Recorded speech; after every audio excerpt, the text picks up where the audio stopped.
Bonjour, alors concernant le conseil d'aujourd'hui, la fin est peut-être un petit peu plus originale que le début. Corollaire, restez donc bien jusqu'à la fin. Bon, blague à part, on n'est pas là pour l'originalité à tout prix, mais il est vrai que ce qui sera dit à la fin de cet audio est peut-être un peu moins, bon, je dis pas que je dis pas que je suis le premier à le dire, mais je suis peut-être un peu moins répandu que ce que je dirais au début, pardon. Qu'est-ce que j'entends par la personnification d'une matière? C'est d'avoir un prof en face de soi, parce qu'on est élève, qui nous enseigne cette matière et de ne plus voir la matière en tant que telle, mais uniquement à travers le prisme de cet enseignant. Bon, il est normal de la voir à travers son prisme, mais pas uniquement, mais d'en arriver à prêter à cette matière les travers que l'on prête à l'individu. Par exemple, faire simple, j'ai un mauvais relationnel avec tel prof de physique, je sais pas, qui fait des choses, enfin, qui enseigne d'une manière que j'aime pas trop, qui a une voix qui me déplaît, j'ai n'importe quoi, qui a une écriture qui me hérisse le poil, eh bien, je vais associer ça plus ou moins inconsciemment à la matière. En disant, bon bah, bon, déjà, j'oublie un truc, je parle de matière, enfin, l'intérêt de ce conseil sera sur des matières que vous êtes amené à poursuivre sur la durée, voilà. Si c'est une matière d'une année, où vous savez que vous ferez plus jamais ça plus tard, le conseil aura pas forcément la même portée. Donc voilà, vous appréciez la matière à la hauteur de votre appréciation de l'enseignant, et si vous n'appréciez pas l'enseignant, vous avez un réel problème avec l'enseignant, eh bien, vous avez un problème avec la matière. Conseil que je n'ai moi-même pas suivi à un moment de ma scolarité, une année précise de ma scolarité, avant laquelle j'aimais énormément la physique, et cette année-là, bam, je tombe sur une prof qui n'est pas, avec le recul, qui n'est pas si méchante en soi ou quoi, mais qui, avec la manière dont elle répondait à mes questions, ou elle ne répondait pas à mes questions, ou elle me tournait un petit peu en ridicule, j'en parle, justement, parenthèse, n'hésitez pas à regarder, à écouter le conseil généraux, j'ai oublié le nom, punaise,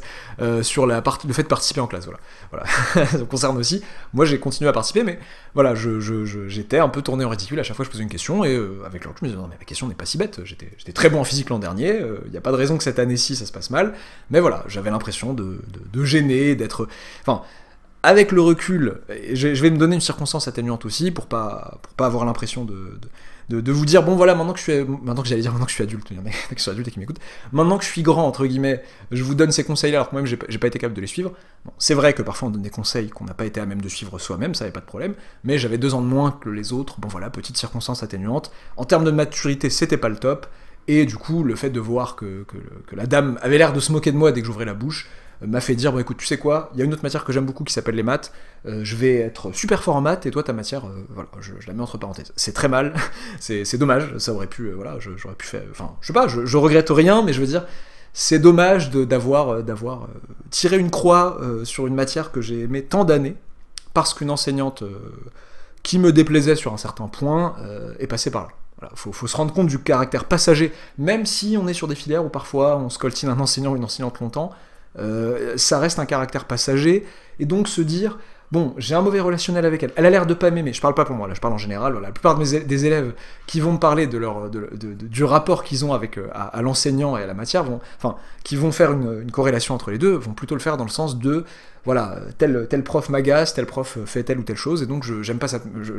la matière me déplaît, voilà, je n'aime plus ou je n'aime pas la matière. Et effectivement, dans ce sens-là, on se rend compte que c'est réellement dommage, comme j'ai dit, de prendre le messager pour le message et de tirer une croix en disant, bon bah voilà, ça sert plus à rien, bah non, il y a peut-être l'année suivante, peut-être que tu tomberas sur un prof ou une prof que t'aimeras mieux, etc., et que ça passera bien. Peut-être que plus tard, lorsque tu seras amené à la pratiquer, à l'appliquer dans la vie de tous les jours, à ce que tu veux faire, eh bien peut-être que tu vas trouver ça génial. Bon. Et là, j'en arrive à la partie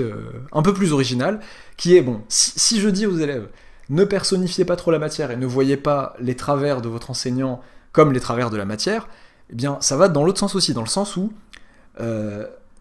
méfiez-vous des enseignants que vous appréciez beaucoup. Bon, c'est bizarre, mais j'ai un enseignant génial en telle matière une année donnée. Donc c'est très bien, au contraire, c'est une bonne chose. Travaillez bien cette matière, ça c'est cool, mais dissociez bien dans votre appréciation de la matière, essayez en tout cas, de dissocier ce qui vous plaît dans la matière en elle-même et dans la manière d'enseigner du monsieur ou de la dame. C'est-à-dire que il n'y a pas de mal à apprécier énormément l'enseignement, la façon d'enseigner d'un enseignant, mais s'il y a des choix à faire plus tard, c'est ça le sens de mon conseil, c'est pas juste voilà, faire bouder comme ça, s'il y a des choix à faire en rapport avec cette matière, tenez bien compte, essayez de tenir compte au maximum de son contenu, et faites preuve de curiosité, voyez sur quoi ça débouche, élargissez un peu par rapport à ce que vous faites en classe, pour voir si votre appréciation de cette matière, le fait que vous l'aimiez bien, pardon, ne dépend pas uniquement ou en très grande partie de cet enseignant qui ne sera plus là l'an prochain, qui ne sera plus là plus tard dans vos études, si vous vraiment vous engagez dans une voie pour cette matière, ou qui ne sera plus là lorsque vous, je sais pas, dans le monde du travail, vous allez vouloir aller plus loin et utiliser cette matière. Il sera, voilà, si les enseignants désagréables, je simplifie un peu, qu'on trouve désagréables, sont passagers, les enseignants géniaux aussi. Donc essayez de faire la part des choses, c'est pas très simple, enfin, vraiment, faites-vous plaisir, vous tombez sur une matière que vous aimez bien avec un enseignant que vous appréciez, c'est cool, il n'y a pas de problème. Mais s'il y a des choix à faire plus tard sur cette matière, qui vous engage sur le plan des études ou de la carrière, eh bien, essayez de dissocier, voilà, ce côté très motivant, passionnant, entraînant de la part de certains enseignants, essayez donc j'ai oublié le début de ma phrase, essayez donc de le dissocier du contenu réel de la matière et de ce qui vous plaît dans la matière en elle-même, voilà. Histoire de ne pas avoir de désillusion plus tard en la choisissant, voilà, en faisant un choix qui vous oriente vers cette matière. Et j'émets un bémol à mon propre propos en disant qu'en fait, effectivement, donc, il y a certains enseignants qui sont capables de nous faire prendre goût à une matière donnée, et mon but n'est pas de vous faire dire « Bon, attends, ça vient de lui, ses tournures, là, géniales, etc., sa façon, son humour, sa façon de présenter la chose. »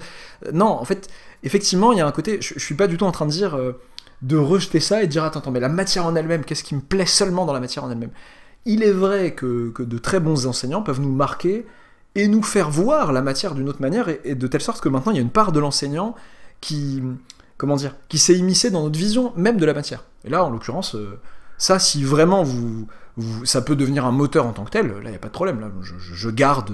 de certains anciens enseignants, hein, c'est dur à dire, je les ai mêlés, je sais pas, inconsciemment, aux mathématiques en tant que telles, en tant que matière. Je sais pas si je suis assez clair sur la fin. C'était pas la fin originale, c'était celle d'avant. C'était celle d'apprécier, blablabla, des enseignants que vous appréciez, méfiez-vous, etc. Bon, là, c'est une fin un peu improvisée, mais voilà. C'est-à-dire que le but n'est pas d'interdire ou de vous prémunir contre une vision du monde ou de la matière qu'aurait apporté tel ou tel enseignant, mais de se dire attends, lui il m'a très bien expliqué les choses, m'a très bien présenté les choses m'ont plu sous cet angle, peut-être que cet angle-là ne sera pas toujours le même, et peut-être que l'an prochain ce sera pas le même, et peut-être qu'à l'université ou à la fac ou en prépa où ça sera pas le même, donc voilà, méfiance. Méfiance, faites preuve de curiosité sur les matières sur lesquelles vous vous engagez sur le long terme, mais en général, quand vous voulez vous engager sur un truc sérieux dans la vie sur le long terme, c'est bien de se renseigner avant, c'est bien de ne pas avoir un seul son de cloche, et de ne pas avoir une seule vision des choses, aussi positive soit-elle. J'espère que ça vous aura plu, que la petite nuance aura bien été comprise, que j'ai pas des retours d'enseignants qui disent je suis un bon enseignant, les élèves viennent me voir, mais non, c'est pas bien monsieur, vous enseignez bien votre matière. Non, c'est pas le but. À très bientôt pour une nouvelle vidéo, un nouvel audio, on verra bien.